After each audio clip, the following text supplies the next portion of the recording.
My highest paying job ever, I got $16,900. Wait, sorry. Why does that sound so weird? Like, I know it, but it feels so weird to say it all out loud.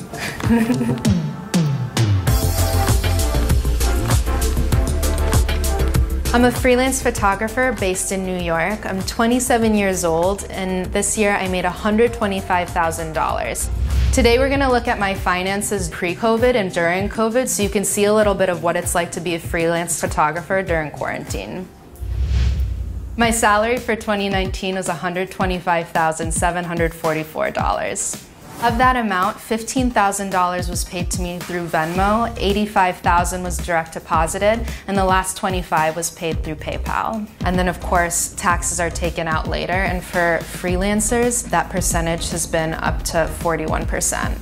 I currently have $8,000 in my checking account, which is a little lower than usual since I haven't been working as much during quarantine, but I like to keep a decent amount in my checking just because anything for taxes, I have it all automatically set up that I'd like for those or my credit card statements to just easily be taken out from that account without me going under.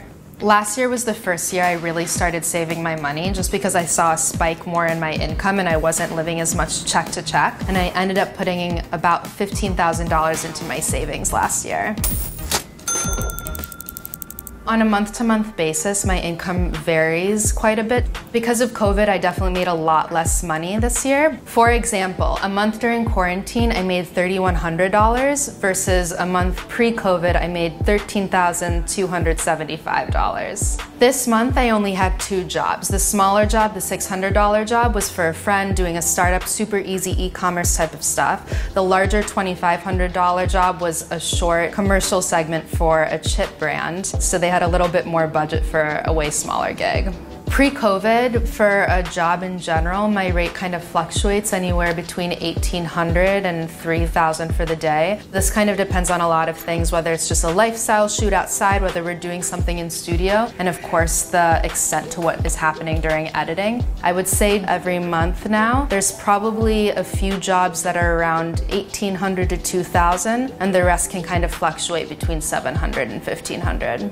My highest paying job ever, I got $16,900. So this is something that I shot for a cookbook. So this project, it might sound like a lot of money, but for the amount of work, it's probably a lot under what I would normally get paid now. I was getting approximately $1,800 a day. There were, I think, 6 to 8 shoot days, and that included editing as well. But the project spanned over about 2 to 3 months, so much pre-work, but definitely also one of my favorite projects ever. These are some annual expenses I have as a freelance photographer.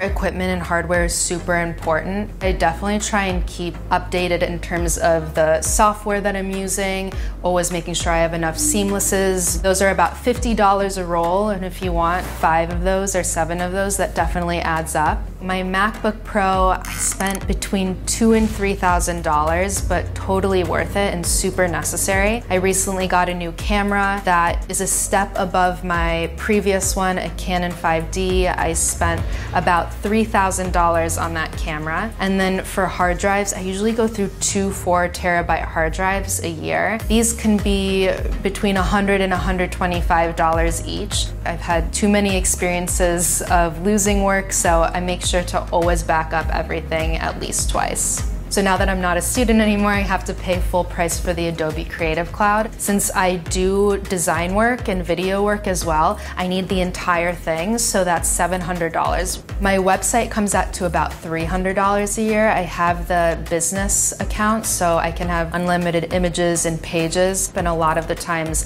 I keep my old pages just private in case I ever have to pull from those places too. I would say the only other cost that has really jumped up over this last year are for props. Sometimes props you can return, but oftentimes you can't return them if they're used a little bit too much. And honestly, it's made me a little bit of a hoarder now because I realize that I need to keep these props for future shoots. So I'm kind of starting to create my own prop house, you would say. Pre-COVID, budgets were definitely a lot bigger because you had to take into account working with a lot bigger teams and having to pay more people out. I'll usually have a prop stylist on hand. Her rate is about $750 times 3 for a pre-shopping day and for the return days. Then you can have a lighting assistant around $500 a day, Digitech around $500 a day, and then stylists can range from $500 to $1,000 a day as well. Now budgets are smaller, but sometimes my rate is a bit higher because I have to absorb the producer role, the prop stylist role. So those kinds of jobs fall onto me. So lower budgets, but more work for me. These are some expenses I have as a freelance photographer in New York City.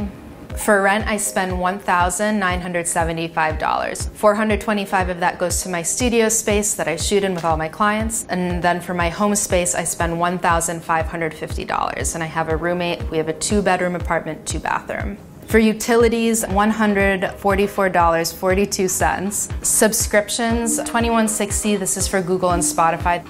Every month I try and put in at least $1,000 into my savings account. I don't have any student debt and I'm super grateful for that. My parents' jobs cover a lot of tuition for their kids' schools and really has made a lot of difference for me to be able to save money over the last few years. Once I turned 27, I was no longer on my parents' health insurance, so I had to figure that out on my own. As freelancers, there isn't a health insurance that we're just given. It's something that is an extra expense on top of everything else. So I kind of went with the cheapest option, which a lot of freelancers use, which is Oscar. It's about $180 a month and really just covers the basics. I would be in trouble if I broke a bone or got super sick, but thankfully I haven't had to go to the doctor too much.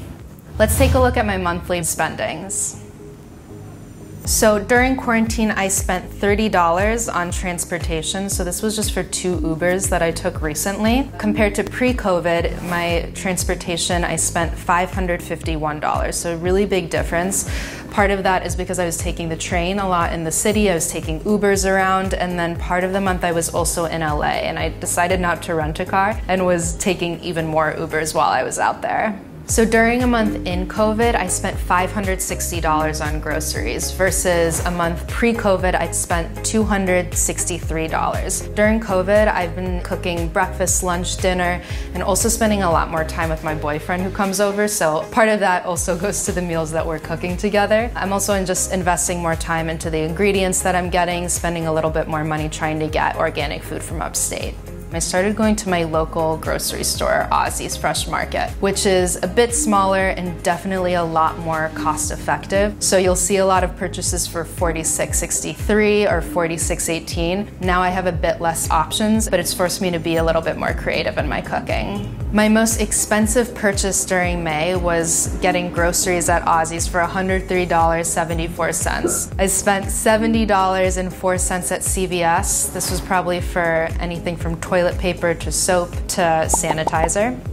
And then the last most expensive was $91.08, which was at Brooklyn Harvest, which is another grocery store near my house. Way more expensive than Ozzy's, so I probably got about half the items that I would normally get at Ozzy for that price. For a month pre-COVID, I spent $282 on travel and vacation. This is something I didn't budget out during COVID because there hasn't been much travel, of course. And then for work expenses in a month during pre-COVID, I spent $205 on work expenses. So this can be anything from Ubers or meals with clients. It can kind of be a little bit of a range here. In a month during COVID, I spent about $466 on going out to eat and drinks versus a month not during COVID, I spent $582. This was kind of a shock. I thought I wouldn't have spent this much going out to eat and drink, but I think after a few months being stuck inside, I really want to be outside, be able to go eat at places that I usually like, or at least just bring it home to enjoy. So a lot of my purchases, whether it's from Meatball Shop, Casa Publica, or the wine and liquor store, definitely going out a little bit more, spending time outside and hanging out with friends at a distance. So a place that I went to quite a bit during this last month is Casa Publica in Brooklyn. It's a new place that I found, has awesome frozen margaritas, and definitely went there quite a few times during the month. I think the minimum amount I ever spent there was $30. But we also became friends with the guy there, so we definitely got some free chips and guac, which was great. So while it was super sad that a lot of businesses started to stop serving during quarantine, Fortunato's fortunately still is running. They only allow 2 people at a time, but they have all of their homemade gelato there. And especially as the weather was getting warmer, it was just the first place I wanted to head to. So you'll see that a few times on here as well. Fitness was $10 for a meditation I donated to a friend. Physical health has always been a really big part of my life, and I'm also a yoga instructor, so I don't have to pay for any yoga classes, which is super awesome. But something that's changed during COVID is that I've kind of found new kinds of workouts, specifically HIIT workouts, and there are a lot of free videos on YouTube, which I highly recommend. So I've really been utilizing those during this time. Donations was $85. That was for Women Alzheimer's movement that my friend is a part of. And then I tried to go online shopping, which never really seems to be a good idea for me because I always end up returning everything. So I had bought over $700 worth of things and returned almost all of it besides 1 pair of sandals. So online shopping will have to wait until I can be back in person. I spent about $571 at Free People this past month, which came about because I realized I had no new summer clothes. I'd kind of been living in my yoga clothes and in winter items and felt like I needed some new things. Unfortunately, and as usual when I order from them, nothing really fits just right. So most of that was returned, actually all of it. So you'll see those charges there, and I have yet to return them still. So during a month of quarantine, I probably spend about $1,000 less than I do during quarantine. I probably would have expected to see a little bit more, but honestly, my investment and love for food has kind of upped the price of groceries and going out to eat. So I would say some of my finance goals are probably to make between $150 and $250 a year. I know that's kind of a big jump from where I am, but I would like to start to be able to save at least maybe $50K or more a year. Hopefully I can buy a place at some point, which would be really awesome. And I'd like to be able to work less, but on more powerful, larger campaigns. I think also that would give me a lot more time to volunteer and spend more time giving back, teaching yoga, and investing time into my relationships.